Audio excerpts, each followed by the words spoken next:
Lahat po ng illegal ay ginagawa ng China dyan sa West Philippine Sea.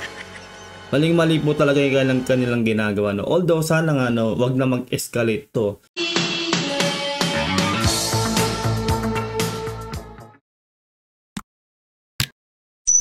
Yo, what's up at welcome po sa aking channel. Isa na naman pong bagong reaction video ating pong gagawin ngayong araw na to. Ang video to ay mula po kay Melbs Castle. Title po nito, Chinese Missile Boat nagulat hinamon ng BIPAR. Banggaan tayo. Grabe. Tapang ng BIPAR, di takot makipagbanggaan. Bago natin simulan to, kung di ka pa nakasubscribe kay Melbs Castle, mag-subscribe ka na. Nasa description po ang link na kanyang video. Huwag mo rin kalilimutan na mag-subscribe sa akin channel. Simulan na po natin to. Let's do this. Walang katakot-takot ang BIFAR. Muli na naman kasing pumalag ang BIFAR sa China. Pero this time hindi lang Chinese Coast Guard ang kalaban, kundi may dalawa pang missile boat ng Chinese Grabe. Navy.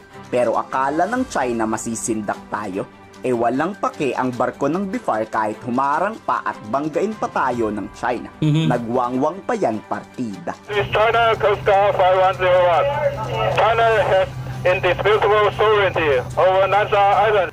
Grabe, no? Iba talaga tong China. Ayaw talaga nilang tumigil mga kababayan ko, no? Dapat na po talaga ay kung maglalayag po tayo dyan, no? Hindi lang sana BIPAR o PCG, talagang samahan na po talaga natin ang ating Philippine Navy. Para talagang may suporta po ang ating mga dyan, no? Mga resupply mission o pagpapatrolya natin sa sarili nating teritoryo.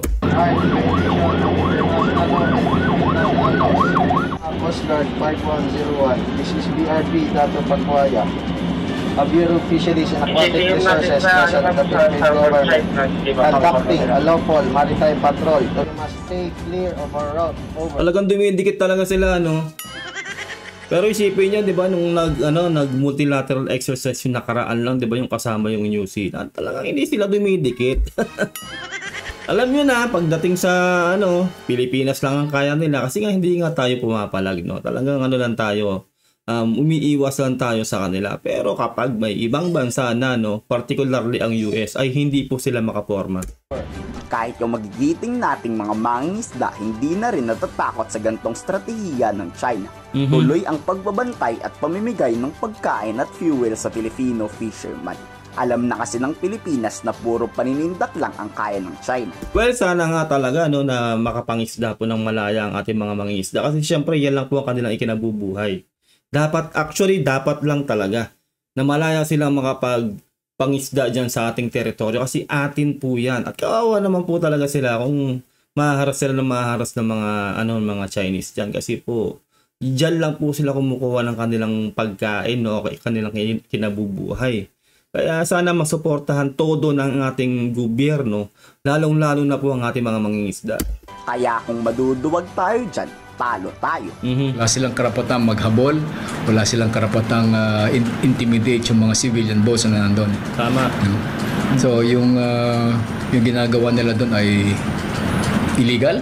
I doubt naman na gagamitin nila sa civilian yon. Pananakot lang yan, intimidation.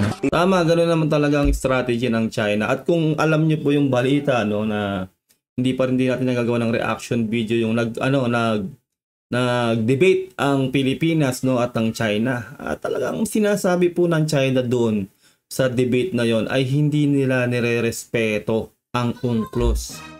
Kasi po wala lahat po ng sa UNCLOS, sila yung lumalabag kitang-kita naman Kahit doon mismo sinabi nila na lumalabas talaga doon sa debate na yon na wala, kahit na nakaharap na po doon yung mga international law talaga doon sa debate na yon, ay sinasabi po nila na wala silang pakialam sa international law at sa UNCLOS. Kaya masasabi po talaga natin na wala pong respeto ang China. I doubt naman na gagamitin nila sa civilian yon. Pananakot lang yan, intimidation. Tinutukan na rin tayo ng laser ng missile boat. Pero pinalagan din yan ng BIFAR. May radyuhan at may real talk to na hindi naman pagmamayari ng China ang West Philippine Sea. Bakit kayo nandito? Hindi naman sumagot ang China sa radio channel. Well, sobrang delikado yan, yung laser na yan. Hindi po biro yan. Pwede pong magulo yung natin, yung sistema ng eroplano, kasi pwedeng yung yung makinarya ng eroplano. Saka syempre, pwedeng masilaw ang piloto, magkaroon ng hindi niya maniobra ng maigang eroplano, pwedeng ano yun, alam niyo na kung pwedeng mangyari, no? Kaya lahat po ng illegal ay ginagawa ng China diyan sa West Philippine Sea. Maling-mali po talaga yung kanilang ginagawa, no? Although sana nga, no, wag na mag-escalate to dahil nag-i-improve na po sila, kumbaga lalong lumalala, di ba? Hindi lang po talaga sa karagatan sila gumagawa ng ganyan, pati po sa himpapawid na, pati po yung mga eroplano po natin, yung BIPAR na eroplano natin, ginanyan po nila, di ba? Kaya sana masanksyonan na po talaga tong China kasi sila po ang gumagawa ng hindi maganda dyan sa teritoryo natin. Kalaunan, kusa ring lumayas ang missile boat at lumayo sa barko ng BIFAR. Are inside the exclusive economic zone of the Republic of the Philippines at just 30 nautical miles west of the Palawan mainland. What is your intention inside the Philippine exclusive economic zone? Wala, kahit anong gawin yung ano dyan, pagre-radyo dyan, wala, hindi kayo papakinggan yan. Pinakamatinding option na po talaga natin. Although hindi sila talagang nambabangga, 'di ba? Yung tulad dati, yung sa Teresa Magbanwa, 'di ba? Ano lang ngayon, sumusunod-sunod lang sila, 'di ba? Bumubuntot lang, dumidikit lang, ganun lang ginagawa nila. Medyo bumaba yung escalation ng onte. Pero ang pinakamaganda talaga natin gawin, last option po talaga natin ay magpasama na po tayo sa US. Yun lang po talaga ang tanging paraan. Sa nakikita ko po, opinion ko po yun, no? Para talagang dubayan tayo ng China dyan sa ating teritoryo. Hanggat tayo lang talaga ang nandiyan dyan, hindi po sila titigil. Kasi nga yung nabanggit ko sa inyo kanina, no? Mismo sa debate na po, masasabi natin doon na yung sinasabi ng China, pagkakatranslate po doon, ay wala po silang respeto sa international law. Lalong-lalo na po sa UNCLOS kasi po, hindi po nila pinakikinggan eh. Wala silang pinakikinggan at hindi nila nire-respeto yung batas at yung inaward sa atin na sa arbitral na atin talaga yung 200 nautical miles na yun. Nangihimasok sila sa teritoryo na may teritoryo. Kaya yun po yung sinasabi ko, no? Last option po talaga natin ay magpasama na po tayo sa US. Chinese Navy vessel, you are endangering our safety. Do not fire laser on our aircraft. Delikado Hindi yun na umuubra ang pagde-deploy ng China ng gantong klaseng warship. Kabisado na purong pananakot lang ang intensyon nito. Wala raw balak ang China ang magpopotok dahil nangangamba pa rin daw ang China sa Mutual Defense Treaty sa Amerika. Well, hindi naman talaga basta-basta nga. Matagal na po natin sinasabi yan, no? Noong araw pa na nagre-react tayo dito, no? Kasi kung magsisimula po sila ng dapat nilang simulan noon pa, yung escalation lang laban nila sa Taiwan, ang tagal na po nun, no? Hanggang ngayon, wala naman po silang sinisimulan. Unang-una, meron na pong kaguluhan sa Middle East. Siguro ay hindi rin sila sasabay dahil alam po nila yung kapasidad ng Amerika kasi nakaback up po ang Amerika lalong na sa Israel. Ngayon po ay may ginawang pag-atake ang Iran sa Israel, di ba? Yung nag-launch sila ng maraming missile at na-counter po yun ng Israel sa kanang US. At may retaliation daw pong gagawin talaga ang Israel at ang Amerika doon. Talagang hindi po basta-basta talaga. Wala naman pong gustong may digmaan. Alam nyo po yan, di ba? Ayaw po natin nun.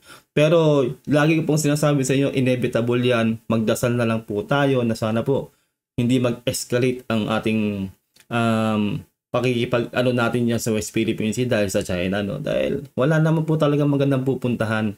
At sana, ito nga, yung sinasabi nga natin, para talagang matigil na tong China dyan sa West Philippine Sea, sa pangaharap sa atin, dapat po talaga magpasama na po tayo sa US. Real talk po yan. First time tayo makakita ng itong Hubei missile ship na ito, no? Hindi natin ito nakikita pang karaniwang sa West Philippine Sea dahil ang madalas nilang pinapadala ay yung kanilang mga Coast Guard ship. Ibang klase ito dahil missile ship. It could be possible na ito yung way nila para itaboy tayo doon sa sarili nating teritoryo. Kasi labanan nga ng intimidation yan. Totoo yun. Kasi eto kami, malakas kami, gano'n yan. Tatakutin tayo. Gano'n yan. Takutan lang yan. Kahit po yung mga nuclear something nila na yan. Hindi po natin masasabi kung totoo yan. Kasi wala naman silang proof na talagang pumuputok yung gano'n nila. Yung sa Amerika, merong batayan talaga, merong history talaga na pumuputok. Kaya wag nilang bibiruin talaga ang US. Ganun po yun, no? Kaya wag po tayong basta mangangamba dyan sa China. Unang-una po, collapse po ang ekonomiya po nila. Hirap po ang bansang China kung tutuusin. Yung mga mamamayan po nila kawawa.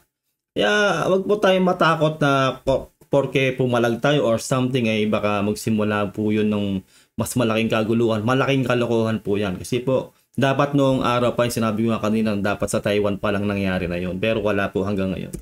Maituturing na delikado ang laser pointing. Posible rin kasing mauwi sa pansamantalang pagkabulag ang nangyari sa piloto ng eroplano. Pero gaya ng naunang sinabi, paraan lang to ng China para itaboy ang Pilipinas. Maritime area is within the exclusive economic zone of our country. Wala silang karapatang maghabol. Wala silang karapatang intimidate yung mga civilian boats na nandun. Doon sila kabilis gumalaw dahil napakalapit ng Subiri. Doon nila tinatago o sinasabi natin ginagarahe ng kanilang mga Navy ships. Sige, di ba kung isipin nyo, kung hindi tayo natayuan ng sa Mischief Reef, di ba? Kung hindi natayuan ng military base ng ng China yon, mahihirapan silang maghabol sa atin o mag-abang kung meron tayong RORE mission dyan sa Ayungin Shoal o sa lahat po ng ating teritoryo. Naging advantage po talaga nila yun na nagkaroon sila ng military base doon sa Mischief Reef. Kaya sana itong Ayungin Shoal saka po itong Escoda Shoal ay sana wag po nilang makuha yan. Lalo na po yung Escoda. Kapag nakuha yan ng China at tatayuan nila ng military base, game over na po tayo. Wala na. Baka i-pull out na po talaga yung mga nai-station po sa BRP Sierra Madre. Kasi po hindi na tayo makaka-penetrate dun sa Ayungin Shoal kapag nakuha na nila ang Escoda Shoal. Dati napapauwi nila ang BIFAR o ang PCG. Ngayon kahit magbanggaan pa tayo dyan China, hindi kayo aatrasan. Kayo, pabor ba kayo sa patuloy na pag-iit ng Pilipinas sa ating karapatan? Ayan lang po nagawa natin ng reaction video tong video ni Melv's Castle. Mag-subscribe po kayo, nasa description po ang link ng kanyang video. Don't forget to subscribe din sa akin channel. Like this video kung nagustuhan nyo. Comment down below kung ano sa loobin nyo sa napanood natin. Ingat po kayo lahat. Till next time, God bless and peace out. Bye.